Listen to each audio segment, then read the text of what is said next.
Un garçon aveugle dupe sa grand-mère en lui indiquant le chemin de sa ville et s'enfuit de son village parce qu'il ne veut pas rester avec elle.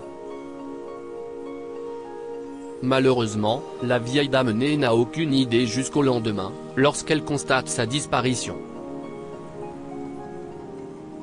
S'il y avait une chose que Jim attendait toujours avec impatience, c'était de rendre visite à sa grand-mère, Dorothy, qui vivait loin de sa ville natale, dans un petit village. Jim aimait passer du temps avec elle. Elle lui tenait la main et devenait sa canne lorsqu'il chassait les poules dans sa ferme ou qu'il allait acheter des légumes au marché. Dorothy lui apprenait à faire confiance à son oui et à son intuition. Elle considérait son handicap comme une spécialité. Si tu fais attention à ton environnement et à l'environnement qui t'entoure, tu peux tout voir, Jim.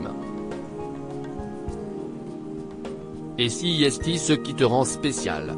Écoute et souviens-toi, avait-elle l'habitude de lui dire. Jim aimait sa grand-mère, et il appréciait tout ce qu'il pouvait faire chez elle.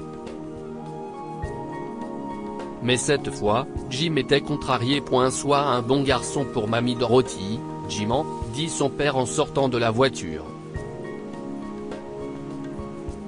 Ils ont rejoint Dorothy à sa porte d'entrée. Jim, la femme âgée, a jeté ses bras autour de lui. Comment va mon petit garçon? Entre, entre. J'ai fait tes biscuits, tes muffins préférés et bien d'autres choses encore. Je vais bien, grand-mère, répondit Jim tristement. Comment vas-tu? Oh, je suis très en forme, chérie, a répondu la femme plus âgée. Rentre bien, Adam. Ne t'inquiète pas. Je vais m'occuper de lui, a-t-elle ajouté. Merci, maman. Jim, s'il te plaît, sois un bon garçon pour mamie, dit Adam. Puis il est retourné à sa voiture et est parti. Dorothy était heureuse d'avoir son petit-fils chez elle, mais Jim n'était pas heureux parce que sa mère, Sheila, lui manquait. Sheila a été admise à l'hôpital et devait subir une opération pour enlever une tumeur. Adam ne pouvait pas gérer le fait d'aller à l'hôpital tous les jours et de s'occuper de son fils en même temps, alors il l'a déposé chez sa grand-mère.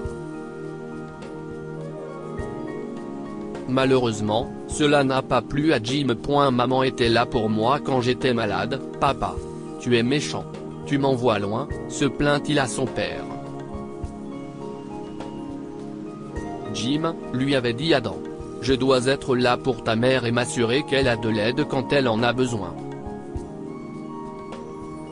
Je ne peux pas m'occuper de toi pendant que je fais tout ça.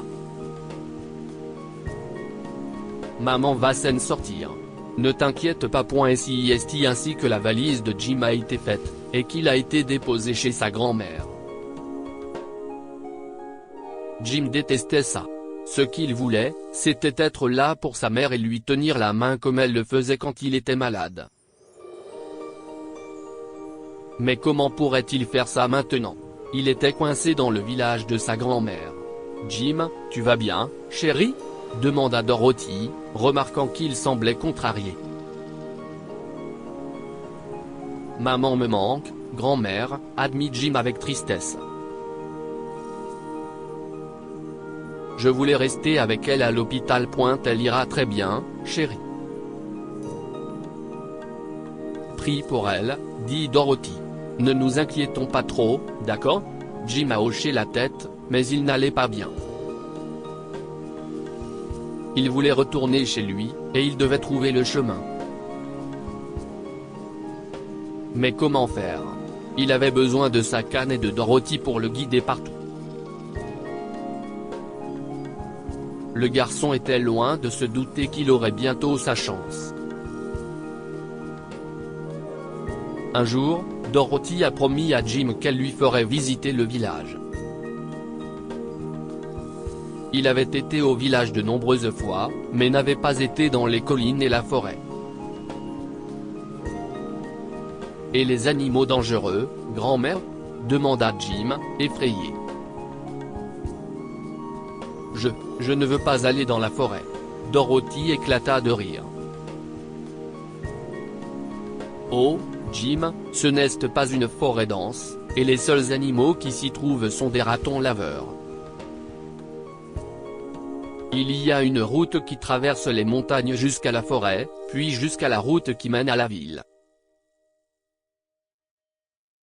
La majorité des visiteurs qui viennent ici prennent cette route. Qu'en penses-tu? Tu veux y aller? Est-ce que ce chemin mène à la ville? Demanda Jim, cachant son excitation. Oui. Ce chemin peut te ramener en ville en un rien de temps, répondit Dorothy. Et si est-il alors que l'idée de s'échapper du village frappa Jim.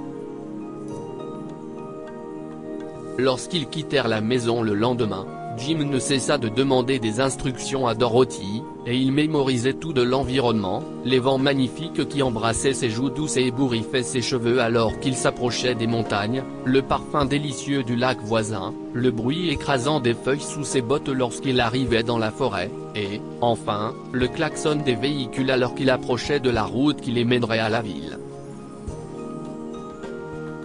Ces autoroutes sont la seule façon pour les touristes de retourner en ville, Jim, et si est ici que notre visite se termine, dit-elle, et Jim hocha joyeusement la tête. Je me souviendrai de tout, grand-mère. J'ai adoré ce voyage, gazouilla-t-il, et Dorothy eut un grand sourire sur le visage. Enfin, elle avait rendu Jim heureux, pensa-t-elle. La pauvre. Son vieux cerveau n'avait aucune idée de ce qui se tramait dans l'esprit de son petit-fils. 2 jours plus tard, quand Dorothy a appelé Jim pour le petit déjeuner, elle n'a pas reçu de réponse. Dépêche-toi, Jim. Le petit déjeuner est prêt, mon garçon, dit-elle encore une fois. Mais il n'y a pas eu de réponse. Ce garçon. Il sait que sa grand-mère est vieille, mais il la dérange quand même. Mais je pense que si est ça les petits-enfants, se disait-elle joyeusement en se dirigeant vers la chambre de Jim. En entrant, elle la trouva étrangement calme, et le lit était fait comme si personne n'avait dormi dedans. Jim? A-t-elle appelé en vérifiant la salle de bain. Il n'y était pas non plus. Il est sorti dehors, se dit-elle. Dorothy allait bientôt se rendre compte que son petit-fils avait disparu du village. Et au moment où elle en était sûre, elle pleurait et paniquait. Les bagages de Jim étaient toujours dans sa chambre. Seul lui avait disparu. Où pouvait-il aller? Dorothy était sur le point de composer le 911 et de signaler sa disparition quand son téléphone a sonné.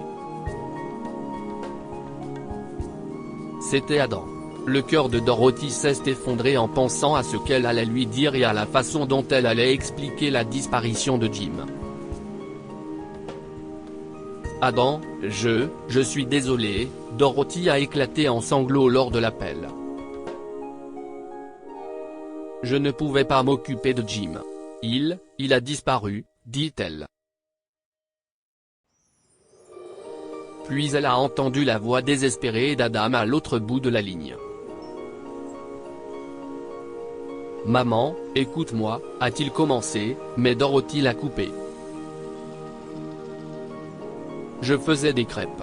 Je n'aurais pas dû préparer le petit déjeuner. J'aurais dû regarder dans sa chambre. Je n'avais aucune idée de ce qu'il fallait faire. Oh, je suis vraiment une terrible. Maman, a crié Adam. Jim est ici avec moi. Il est rentré à la maison. Quoi? Le téléphone de Dorothy a failli lui échapper des mains. Mais comment a-t-il? Je suis désolé, grand-mère, dit Jim en s'excusant. Je me suis souvenu comment nous pouvions aller en ville, et j'ai simplement suivi tes indications. Un homme gentil m'a aussi proposé de me ramener à la maison.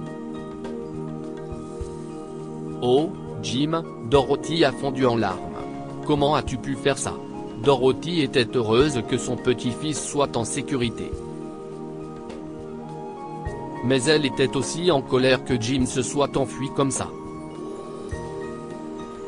En guise de punition, elle n'adressa pas la parole à son petit-fils jusqu'à ce qu'il lui rende visite et lui fasse un câlin chaleureux. L'opération de Sheila a réussi et elle s'est rétablie à ce moment-là. Je suis tellement désolé, grand-mère, a dit Jim. Tu es ma magnifique grand-mère. S'il te plaît, pardonne-moi.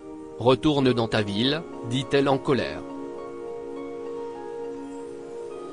Je ne veux pas de câlin. Jim l'a serré encore plus fort dans ses bras. Je ne partirai pas tant que tu ne m'auras pas pardonné. Grand-mère, je veux tes cookies. Je veux aussi tes câlins. S'il te plaît. Vilain garçon, s'exclama-t-elle en l'embrassant enfin.